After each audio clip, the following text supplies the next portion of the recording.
जय हिंद।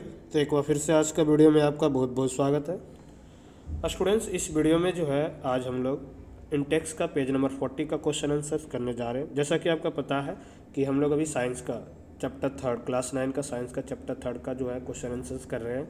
तो इसमें अब हम लोग जो है पेज नंबर 40 का जो है क्वेश्चन आंसर करेंगे।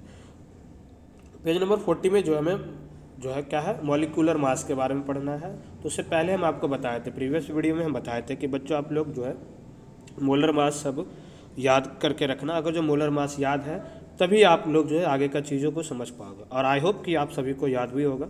तो अब जब याद है तो चलो हम आगे का क्वेश्चंस जो है करने की कोशिश करते हैं। सबसे पहले हमें क्या बोला, calculate the molecular mass of following. सबका मॉलिक्यूलर मास निकालना है।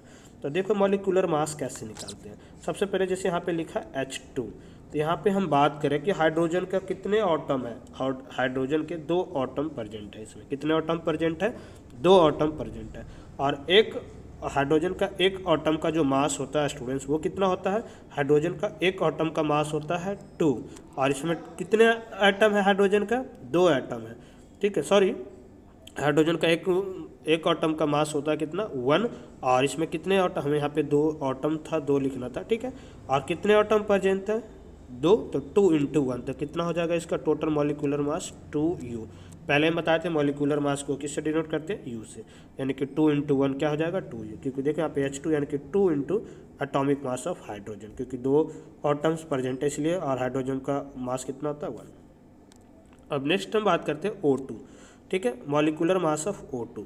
तो O2 मतलब क्या हुआ कि ऑक्सीजन का 2 एटम प्रेजेंट है। तो 2 एटम ऑक्सीजन का प्रेजेंट है, तो 2 × में जितना भी एटॉमिक मास होता है और ऑक्सीजन का, उसको हम 2 से मल्टीप्लाई करेंगे। तो एक एटॉमिक, जब एक एटम ऑक्सीजन का हो तो उसका एटॉमिक मास होता है 16। तो 2 एटम जब होगा तो कितना होगा? 2 × 16। तो यहीं पे है 2 × 16, दैट मीन्स 32U। क्लियर और नॉट? आई होप कि ये भी समझ में आ गया होगा।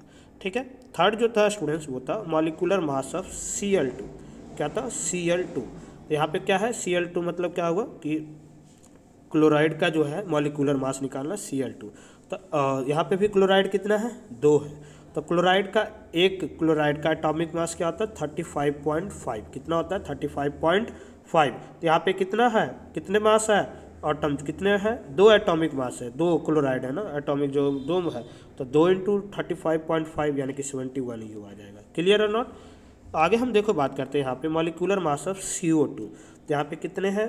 कार्बन डाइऑक्साइड CO2 मतलब एक तो कार्बन का एटम प्रेजेंट है और 2 ऑक्सीजन का एटम प्रेजेंट है। तो कार्बन का एक एटॉमिक मास का वेट कितना होगा? 12 ग्राम। उसमें हम प्लस कर देंगे 2 ऑक्सीजन का मॉलिक्यूलर मास। तो एक ऑक्सीजन का कितना होता है? 16। तो 2 का कितना होगा? 2 × 16। तो 16 दूनी 32 यानी कि 16 × 2 = 32। 32 में 12 को प्लस करेंगे तो 44U। This is our answer. ये हमारा जो है बच्चों वो क्या आ जाएगा? आंसर हो जाएगा। आई होप कि आपका मॉलिक्यूलर मास किस तरह से निकालना है वो आपको समझ में आ रहा होगा। ठीक है, हर एक कैली में हम इसीलिए बताए थे कि 1 से लेकर के 20 तक आपको मोलर मास याद रखना है। ठीक है, जैसे यहाँ पे CO2 था तो कार्बन का कार्बन का जो एटॉम मोलर मास होता है, एटॉमिक मास यानी कि वो जो होता है वो कितना होता है? मोलर मास आगे हम जाके बताएंगे कि मोलर मास, एटॉमिक मास को ही मोलर मास बोलते हैं, वहाँ पे ग्राम लग जाता है। ठीक है, अभी एटॉमिक मास तो कार्बन का एक एटम का जो मतलब कार्बन का एटॉमिक मास कितना होता है? तो 12 होता है। और O2 तो मतलब 2 एटम है ऑक्सीजन का, तो एक एटम का जो ऑक्सीजन का मास होता है वो कितना होता है? 16। तो 2 एटम है तो 2 × 16 16 कर दिया, यानी कि 16 × 2 = 32। उसमें 12 प्लस कर देंगे 44U। This is our answer. यही हमारा क्या हो गया? आंसर हो गया। तो आई होप कि ये चीज़ जो है आपको बिल्कुल अच्छे से समझ में आ रहा होगा। ठीक है, अच्छा लगे तो वीडियो अपने दोस्तों में, ग्रुप में ज़्यादा शेयर करें ताकि ज़्यादा स्टूडेंट्स इसका बेनिफिट ले सकें। अब हम बात करते हैं CH4। यहाँ पे हम देख रहे हैं कि क्या क्या है? CH4 मतलब एक तो कार्बन है और 4 हाइड्रोजन है। कितना हाइड्रोजन है? 4। तो एक कार्बन का वेट कितना होगा? कार्बन का एटम, जो कार्बन एटम है वो एक ही है तो उसका 12।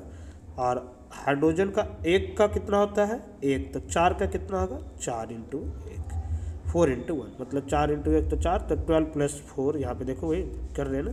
तो 12 + 4 जब हम करेंगे तो कितना आ जाएगा?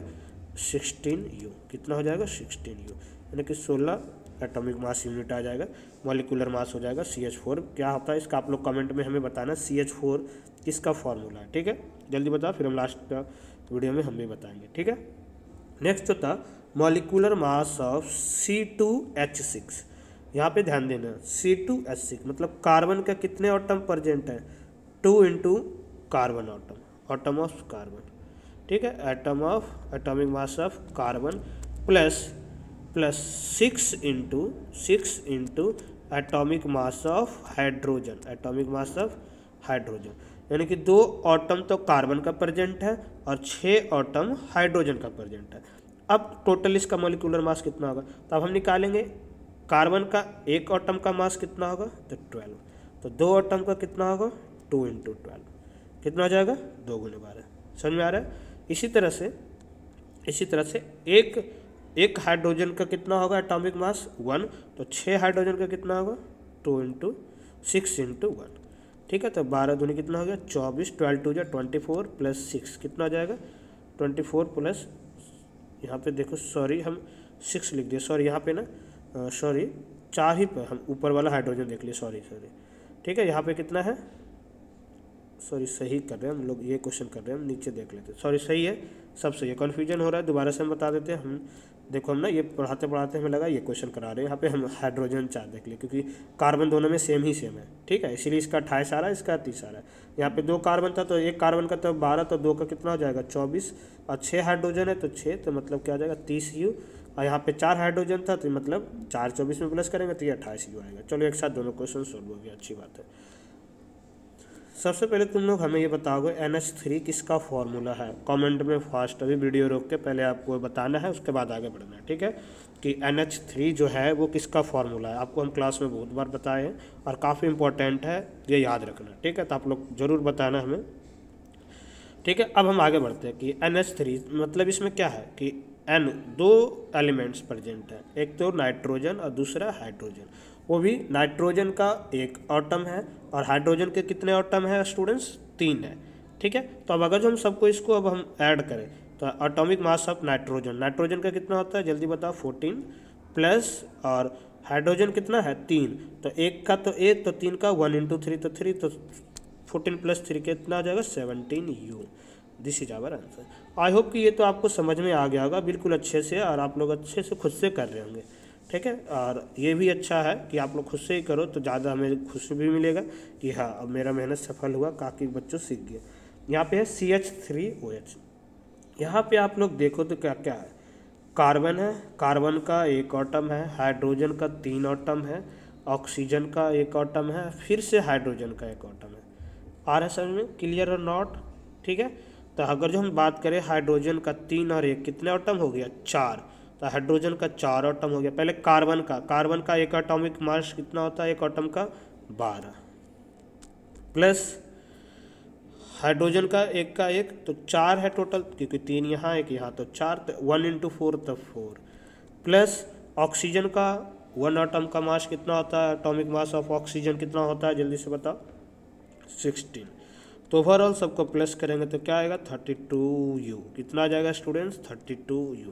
तो this is our answer, 32 atomic mass unit is our answer. तो आई होप कि काफ़ी स्टूडेंट्स को ये क्लियर हो गया होगा। एक चीज़ और हम बता दें पहले कि अगर जो कुछ ऐसे बच्चे हैं जिन्हें लग रहा होगा कि हमें नहीं समझ में आ रहा है, पता नहीं 12 13 4 5 6 क्या लिख रहे, तो आपको हम सजेस्ट करेंगे कि पहले आप लोग जो टेबल है वो याद कर लो, 1 से 20 तक का एटॉमिक मास जो होता है, mass number, atomic number, symbol, ठीक है, उसका ये सब याद कर लो तो भी समझ में आएगा।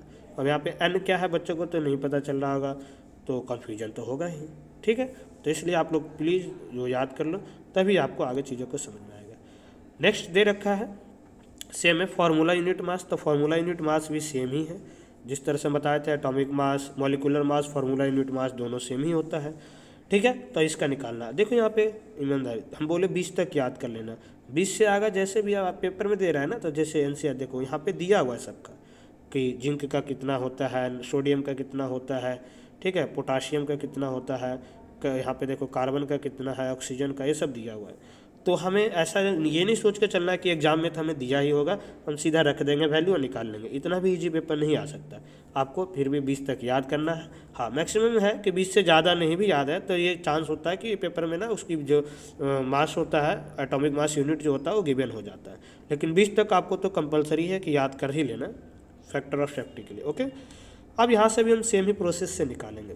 पहला क्या था, formula unit mass of ZnO, बाकी सब चीज़ सेम है। जैसे क्या है इसमें, हम देखें इसमें 2 एलिमेंट है, एक तो जिंक और दूसरा क्या है, ऑक्सीजन। और दोनों का कितने कितने हैं, जो एटम्स कितने कितने प्रेजेंट है, जिंक का भी एक ही एटम प्रेजेंट है और ऑक्सीजन का भी एक ही एटम प्रेजेंट है। ओके, तो अब यहाँ से हम देखें जब जिंक का एक एटम प्रेजेंट है तो जिंक का एक एटम जो एटॉमिक मास होता है वो कितना होता है, 65। तो यहाँ पे हम करेंगे 65 प्लस, अब क्या है ऑक्सीजन का कितना होता है, ये तो प्रीवियस क्वेश्चन में आप लोग किए 16, तो प्लस करेंगे तो कितना आएगा 81U, यानी कि 81 एटॉमिक मास यूनिट आ जाएगा। ओके, नाउ सी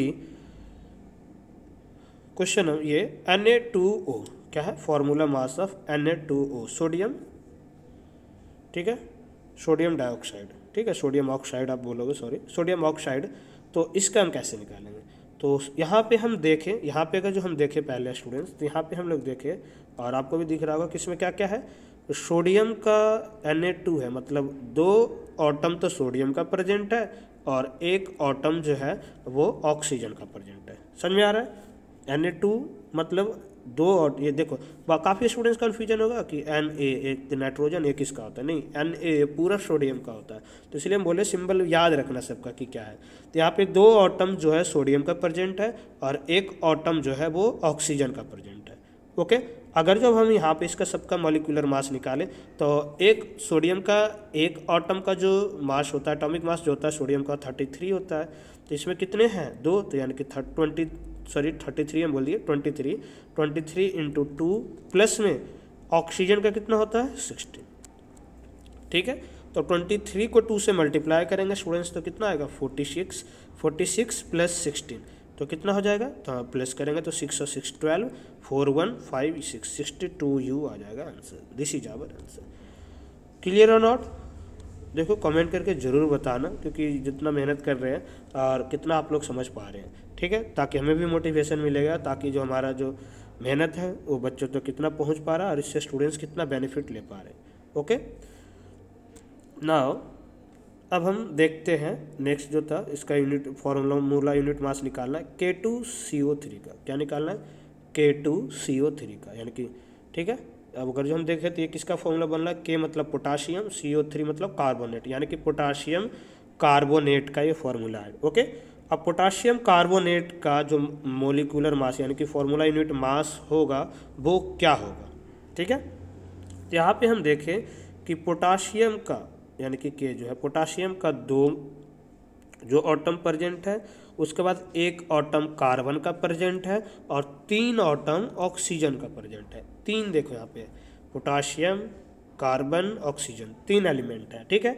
अब यहाँ पे हम देखें पोटाशियम का जो पोटाशियम का एटॉमिक मास होता है वो कितना होता है 39, कितना होता है 39, लेकिन इसमें कितने हैं 2, यानी कि 2 × 39 प्लस कार्बन का कितना होता है 12, क्योंकि ये एक ही एटम है।